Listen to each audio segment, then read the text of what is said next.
A recent project we're just about complete with. Thought I'd walk you through it.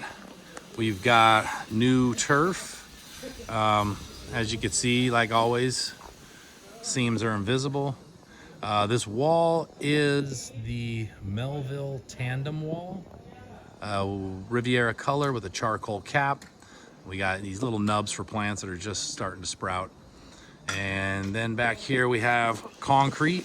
We got the concrete steppers that go down as the pathway.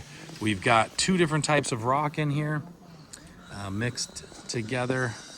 And then of course we've got the Belgard pavers, Riviera color, charcoal border with paver lights as well. Paver lights ever so often. This pergola was not custom. This is a standalone unit, a kit that you can buy, I think from Costco they got it. You know, so we can put these things together. But we also like to install the custom ones. This one's louvered, so it does open up. And you know, it's got a crank here for opening and closing. Continuing down,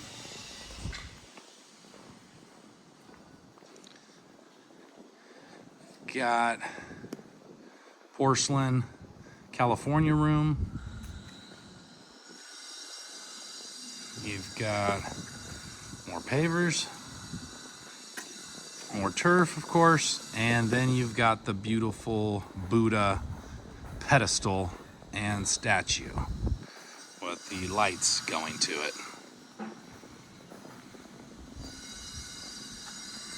And down the side is just some decorative rock. So all in all, pretty awesome install. Very clean, simplistic, maintenance free.